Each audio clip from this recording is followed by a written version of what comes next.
Jos nakama, selamat datang di Lifestyle Anime. Akhirnya full One Piece chapter 1189 sudah dihidangkan oleh para leaker. Eits, jangan lupa tinggalkan jejak jempol kaki kalian dengan like video ini ya, plus bantu sundul video ini dengan klik hype-nya ya kan. Caranya geser ke kanan kolom komentar kalian dan pencet hype-nya gas. Jangan lupa tuliskan di kolom komentar dari kota manakah kalian menonton video ini. Kali aja ketemu jodohnya kan di sini. Si ho ho ho ho ho ho ho ho. One Piece chapter 1189 mendapatkan judul King of the World, atau jika dilokalisasikan akan memiliki arti Raja Dunia. Halaman sampul minggu ini menampilkan Nami yang menegur tingkah konyol Luffy, Zoro, dan Sanji yang digambarkan menjadi monyet. Alur cerita langsung membawa kita ke puncak pertempuran. Imu memanggil senjata ilahi baru bernama Sea God Sword atau pedang Dewa Laut, lalu menikam Luffy tanpa ampun. Tidak berhenti di situ, Imu mengunci sang Dewa Matahari Nika pada batang pohon raksasa di Elbaf menggunakan kedua pedang yang sudah menusuk di tubuhnya, yaitu pedang Void dan juga pedang Dewa Laut. Di area lain Pulau Elbaf, Usopp mendadak mematung. Observation haki miliknya mendeteksi bahwa hawa keberadaan sang kapten berada dalam kondisi yang sangat kritis. Ya, benar-benar sangat membagongkan. Apakah Oda secara tidak langsung telah mengkonfirmasi jika Imu adalah sang Dewa Laut ketika dia men-summon Sea God Sword miliknya? Oda menyajikan sebuah ledakan teori yang sangat krusial. Selama lebih dari 2 dekade, kita memahami bahwa pengguna buah iblis dibenci oleh lautan. Vegapunk pernah menjelaskan bahwa buah iblis merupakan manifestasi dari harapan dan impian manusia, sementara lautan sebagai simbol alam menolaknya karena dinilai sesuatu yang tidak alami. Namun inilah fakta yang mengubah semuanya. Bagaimana jika Mother Sea bukan sekedar entitas alam? Bagaimana jika Imu, sang penguasa tertinggi dunia, adalah personifikasi fisik dari Dewa Laut itu sendiri? Penjelasan ini merombak total hierarki kekuatan dalam One Piece. Jika buah iblis mewakili kebebasan dan impian, maka Imu merepresentasikan kedalaman samudra yang siap menenggelamkan setiap impian tersebut. Oleh karena itu, ketika Imu menggunakan Sea God Sword, ia tidak sekedar mengayunkan senjata tajam, melainkan menyalurkan kutukan murni lautan. Hal inilah yang menjelaskan mengapa Luffy, bahkan dalam wujud Awakening Gear 5 yang merepresentasikan kebebasan mutlak, dapat dilumpuhkan secara total. Tindakan mengunci Luffy pada pohon raksasa Yggdrasil adalah simbolisasi penyajian kebebasan oleh sang dewa penindas. Selain itu, fakta jika Imu adalah sosok Dewa Laut semakin kuat, mengingat nama kontrak yang diberikan oleh Imu kepada para pengikutnya menggunakan nama lautan, yaitu Shallow Sea Covenant, Deep Sea Covenant, dan Abyssal Covenant. Namun hal yang tak kalah menarik adalah Usopp yang kembali menggunakan Advanced Observation hakinya, kali ini untuk mendeteksi kondisi Luffy dari jarak yang cukup jauh. Karena terakhir kali Usopp menggunakannya yaitu ketika di arc Dressrosa, momen kocak sekaligus epic di mana saat itu Usopp berhasil membangkitkan kemampuan Advanced Observation haki miliknya itu. Masih di area tempat Usopp dan kru topi jerami beserta Loki berada, kini es yang membelenggu Gunko sudah mencair seluruhnya. Namun sayangnya Gunko masih kehilangan kesadarannya. Selanjutnya kita menyaksikan Pangeran Loki mengenang percakapannya dengan Shanks tepat pada hari wafatnya Raja Harald. Dalam ingatan tersebut, Shanks secara eksplisit memperingatkan Loki bahwa pemerintah dunia diam-diam sedang mempersiapkan sebuah perang besar, dan musuh sejati dunia adalah sosok yang disebut sebagai King of the World. Bagaimana Shanks dapat mengetahui keberadaan dari Imu sebagai sang Raja Dunia? Shanks memang pernah datang ke Merijoa di masa lalu. Ia sempat menyetujui Shallow Sea Contract atau kontrak laut dangkal dengan Korosei. Namun ketika dia akan dipromosikan menjadi kesatria dewa dan mendapatkan kontrak laut dalam, dia memutuskan untuk menghilang dan tidak pernah kembali lagi ke tanah suci Merijoa. Mengapa? Karena Shanks menemukan kebenaran yang mengerikan. Jika dia menerima posisi tersebut, kesadaran dan kehendak bebasnya akan dihapus sepenuhnya. Lalu dia akan dikendalikan oleh entitas tertinggi yang disebut sebagai The Great One yang tidak lain adalah Imu. Shanks tidak sekedar melarikan diri dari Mary Joa, ia menghindari kenyataan bahwa dunia ini dikuasai oleh seorang diktator berwujud Tuhan yang mengendalikan lautan. Itulah alasan utama Shanks mendatangi Elbaf untuk berdiskusi dengan Loki. Shanks menyadari bahwa ketika perang akhir meletus melawan The Great One, kubu kebebasan membutuhkan kekuatan militer terbesar di dunia, para raksasa Elbaf. Kilas balik pun berakhir. Ternyata Imu tak hanya memberikan kekuatan Omen pada Somers dan juga Killingham.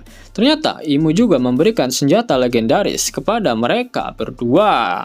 Somers menerima pedang bernama Gram alias Sword of Wrath yang dipersiapkan khusus untuk menghadapi Zoro. Sementara Killingham mendapatkan tombak bernama Lance of Longinus alias Spear of Holy Command untuk memburu Sanji. Disinilah sebuah fakta lore gila terungkap hingga membuat para nakama Opler terpana. Oda secara resmi mengkonfirmasi bahwa seluruh senjata yang digunakan dan dibagikan oleh Imu adalah senjata asli milik 19 raja pendiri pemerintah dunia dari 800 tahun yang lalu. Dan ternyata senjata-senjata ini memang ada dalam mitologi dunia nyata. Pedang kedua yang dipanggil Imu di chapter ini adalah Fragarach atau pedang Dewa Laut. Latar belakang, dalam mitologi Irlandia, Fragarach yang dikenal sebagai The Answer, sang penjawab, adalah pedang milik Manannan mac Lir, sang Dewa Laut. Pedang ini memiliki kekuatan untuk melemahkan musuh-musuhnya dan tidak ada baju zirah maupun pelindung apapun yang mampu menahan tebasannya.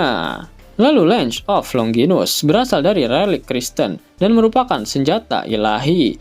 Menurut Injil Yohanes, inilah tombak yang digunakan oleh seorang prajurit Romawi yang secara tradisional dikenal dengan nama Longinus untuk menusuk lambung Yesus saat penyaliban guna memastikan bahwa dia telah meninggal.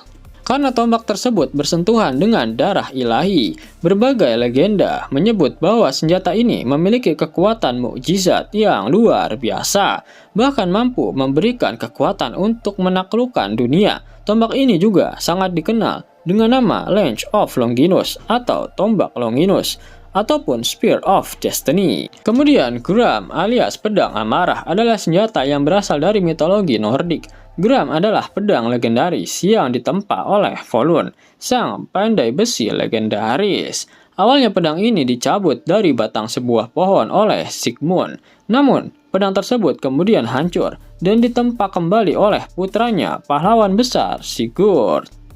Dengan pedang perkasa ini, Sigurd berhasil membunuh naga mengerikan Fafnir dan merebut harta karun kutukan dalam jumlah yang sangat besar.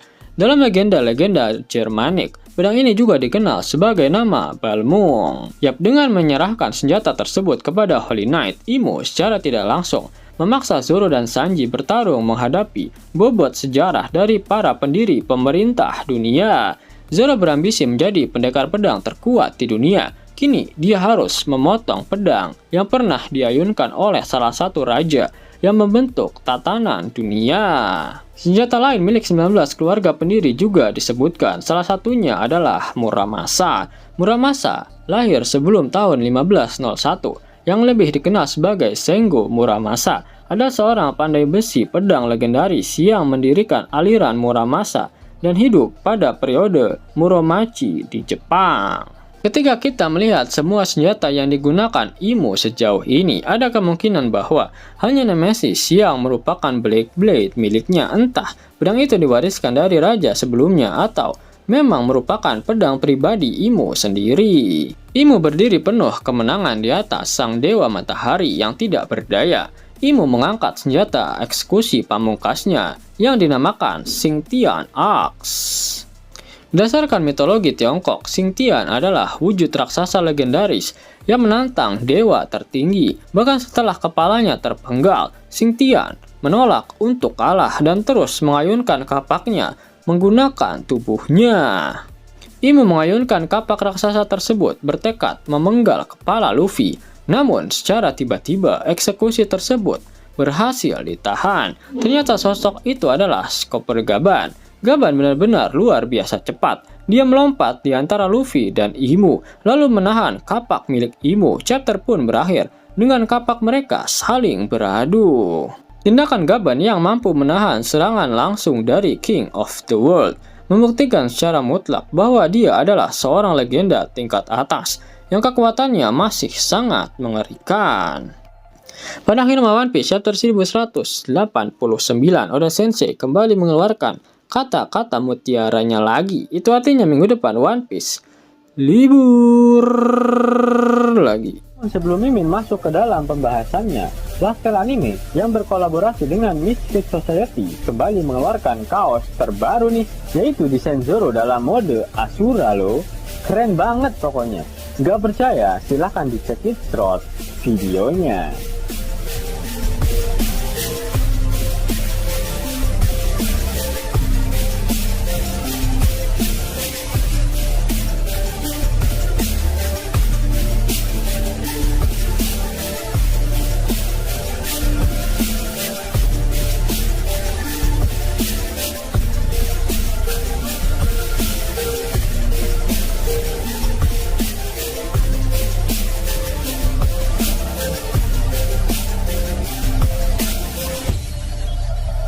Bagaimana? Keren kan? Bagi kalian nakama Opler, terutama para fan gayanya Babang Marimo, kudu wajib harus punya baju ini. Gaskan, link pemesanan ada di kolom deskripsi. Jos nakama, itulah hal menarik yang terjadi pada One Piece terbaru.